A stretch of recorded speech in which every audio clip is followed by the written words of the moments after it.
Howdy, I'm Jim Mars. This is The View from Mars. You know, my old grandmother often said, people are funnier than anybody. And right now there's about 6 billion of us on this little ball we call the Earth. Have you ever stopped to think how many people that is? Why, if you to take just the people in the United States and line them up on both sides of this road, drive all day till you ran out of gas, you still wouldn't be at the end of the line. Now, that's a lot of folks. But you know, it wasn't always that way. About 2.5 million years ago, mankind first emerged as a species. There were very few of us, and life was really tough. For about 2 million of those years, all we did was gather berries and hunt, while we barely knew how to use a rock as a tool. And then, suddenly, about 80,000 years ago, something happened. And after that, we began to think. We began to build. We began to use rocks as weapons and building materials. We became what we are today, human beings. And the key, of course, was technology. I often think that the technology that we take for granted today would have appeared as pure D magic to folks just 100 years ago. Mars to Earth, Mars to Earth. Our jets, our cell phones, our cars, they could have existed 1,000 years ago, but there's nobody to build them because there was no infrastructure. The physics are the same. The only thing that's changed is our understanding. We're all on the river of life. And that river is called predestination because it flows where it wants to flow, no matter what we want. But you know, within that river, we have free will. We can paddle on one side, we can paddle on another side. Too many people try paddling upstream when it'd be a lot easier to float. That river to us human beings is like the flow of time, and it's a big river.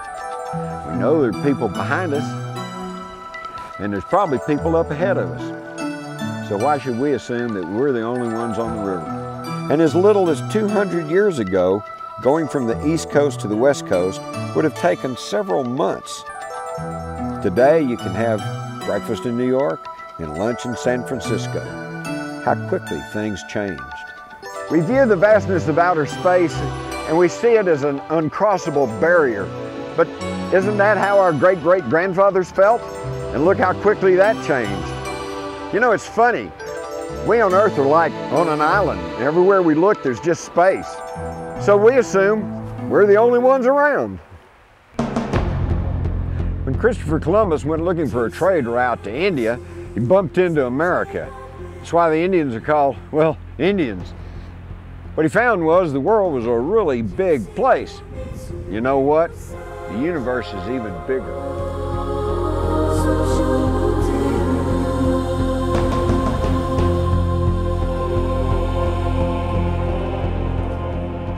There are many strange life forms who live in environments totally alien to us. With such diverse life on our own world, why is it so hard to believe there might not be life on another planet? Today, many people are talking about other worlds, aliens, UFOs. But who's to say what a UFO is and what a UFO isn't? After all, the skies are filled with weather balloons and satellites, commercial aircraft and military jets. Wouldn't it be great if there'd been UFO reports before all that stuff was in the air? Well, you know what? There were. It happened in Aurora, Texas in 1897. The newspapers at the time reported an object crashing years before the first powered airplane. Now, what do you suppose that was? Is it really so hard to believe that we're not alone in the universe? So hard to believe that what we think is impossible today just might be possible in a few short years? And that maybe, just maybe, we've had a little help along the way getting to where we are today. Just like this great country of ours, the universe is a mighty big place. So is it so hard to believe that out there somewhere, there just might be someone a little older and a little wiser than we are?